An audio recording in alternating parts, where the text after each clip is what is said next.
Good morning, senior English class.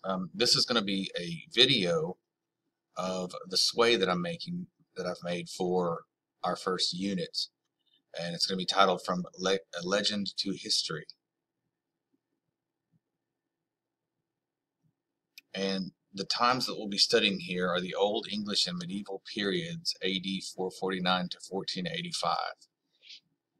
I've already had you guys look at the Viking ship painting, the Viking Raiders by Albert Goodwin, to demonstrate what kind of people these were. And this is just one of many peoples who invaded the what we now know as the British Isles.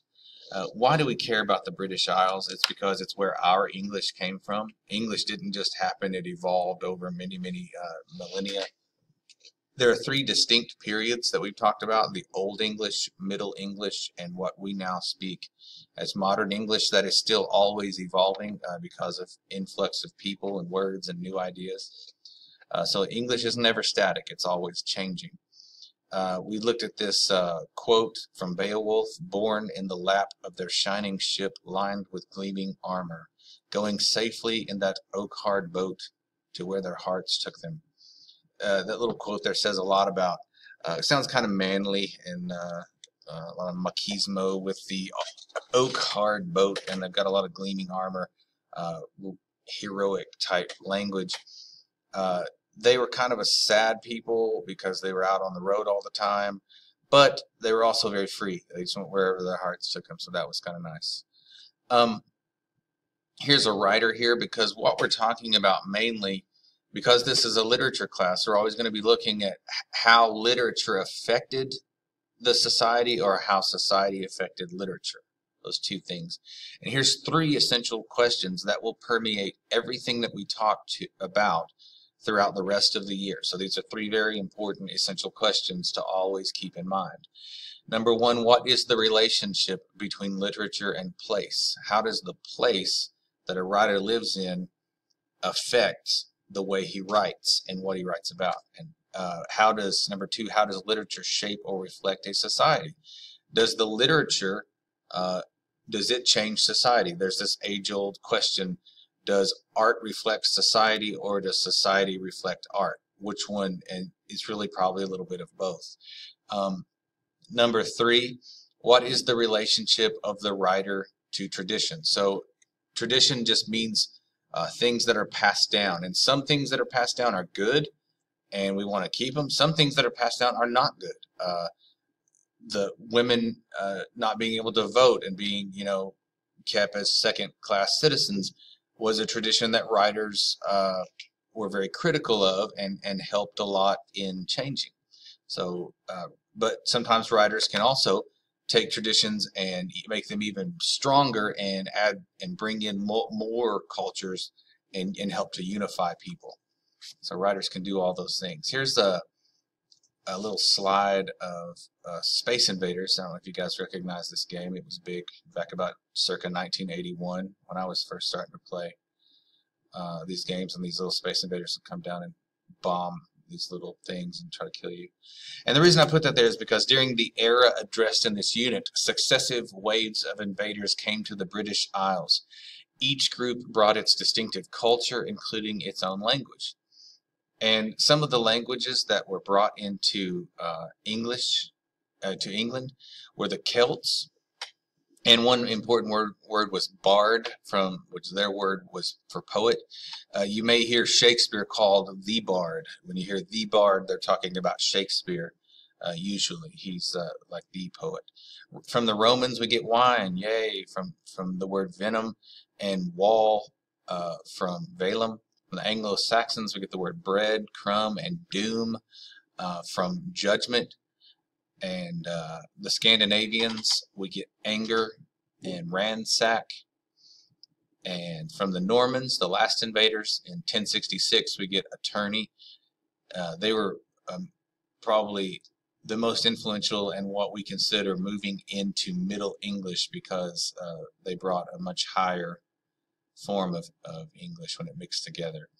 This is, I believe, a copy of a translation of the 23rd Psalm into Old English. It may not be. I'm not an Old English expert. I'd have to look at this closer, but the point is, Old English would be this unrecognizable to you. In fact, I don't think this is Old English, but this is the kind to show you how different a translation can be of something that we're aware of. And I put this slide here, Anglo-Saxon invasion of England, 4th and 5th century, and it has more than that too. Throughout the 4th and 5th centuries, we had all these invasions. And look at, here's the Scots, Irish, and Picts, the Angles, and the Saxons, all different colors. And look, they came from everywhere, invading into this one island. And that's one thing where an island in one way is a help of sort of like a protective barrier and has a lot of abundance. It also makes you susceptible to attack from lots of different areas. Historical background. For a millennium, England experienced successive waves of invasion. The last invaders, the Normans, brought with them the French language and feudalism. After a turbulent period, England eventually became a unified state with one language. And here's the big question that we want to talk about in this video. What is the relationship between literature and place? The creation of a sense of place is an important theme in the literature of those who came elsewhere to dwell on the island. In a way, however, this work of creation begins with an awareness of what is opposite of place. For islanders, that means the sea, both a protective barrier and an untamable threat. As a watery wilderness, the sea is a kind of placeless place, a vast nowhere that can separate one from home. So you can see how that place might create a sense of loneliness and being separate from home. The Seafarer and the Wanderer are two such poems that came out of this idea of a placeless place. Two Anglo-Saxon poems chilled by images of the sea. The Seafarer and the Wanderer are spoken by men on sea voyages. They tell of exile and separation from a remembered home. The bleakness of these poems of lonely struggle is, however, tempered by a different frame of values, resigned and even bitter as they must have been in their original forms. These poems have come down to us in copies made by monks. These monks were very aware that Christianity itself began with a story of exile from our first home, Adam and Eve banished from the Garden of Eden. For this tradition, all exile is a model of the exile of humankind from its rightful place in heaven. In editing The Seafarer, monks therefore framed the sea-tossed speaker's lament for his life with the overarching Christian theme of exile from Eden, from heaven, and from God. So what's that saying? Who are monks? They are Christians that have been, they're really Christian missionaries, the first Christian missionaries that lived in monasteries, and one of their main jobs was to translate all of these stories, and they did a lot of writing. They were very scholarly people, and they would take these stories and hand write them, because this is before the printing press, obviously, and they would hand write these out, and their culture and ideas would sort of get infused into these oral traditions, and they sort of Christianized them, and by doing that probably made them more universal.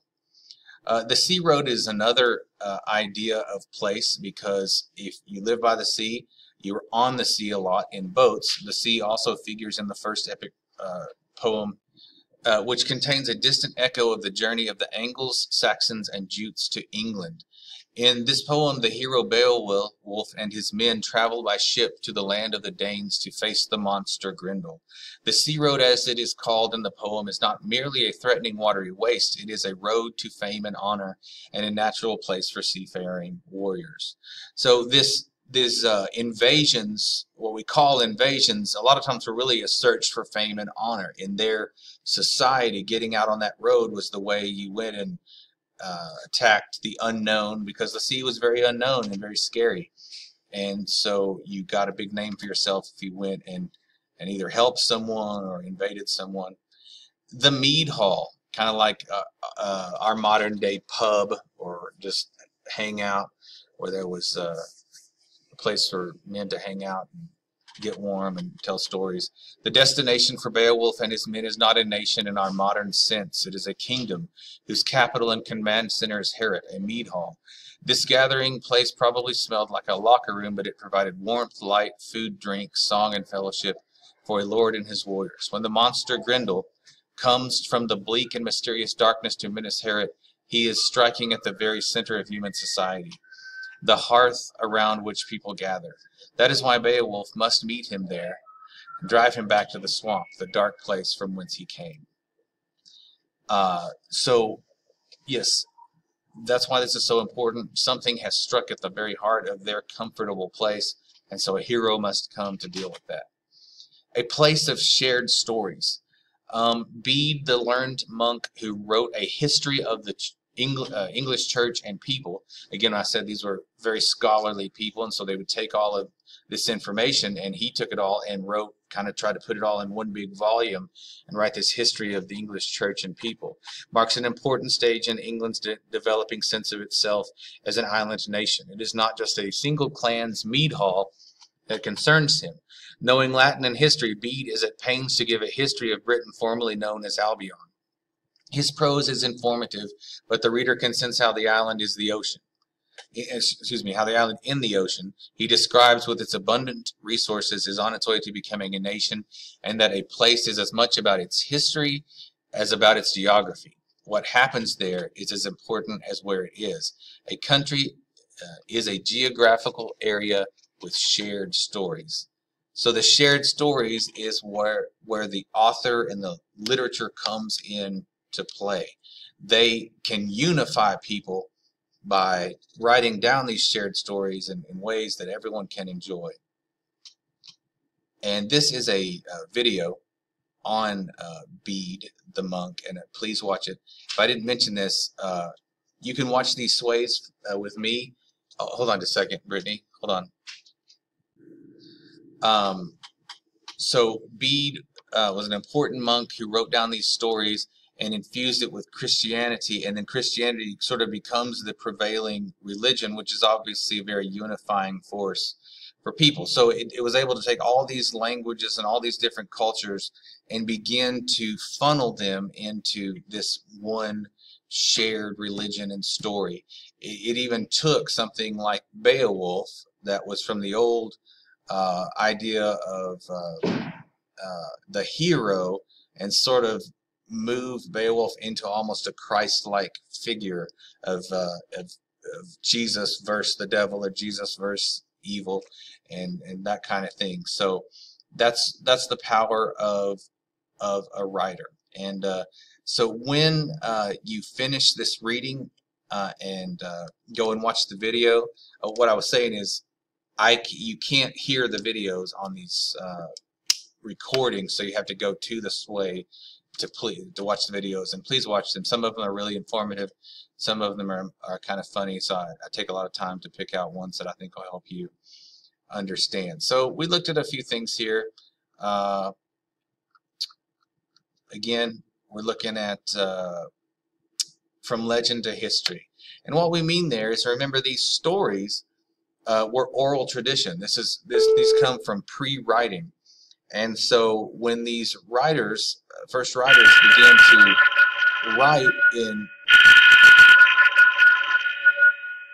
the beginnings of our English language, they took all of these oral tradition stories. And what happens in oral tradition? When you tell stories over and over, they get bigger and bigger and bigger.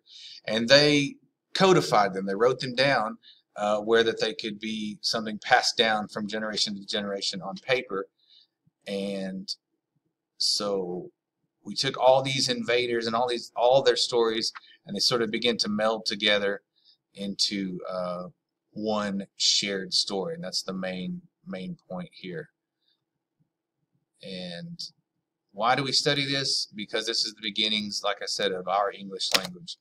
And also, we're really thinking about the relationship between literature and place. So again, I should have a Microsoft form for just a few questions to kind of check your understanding of what you saw here. And if you have any questions for me, please don't hesitate to ask.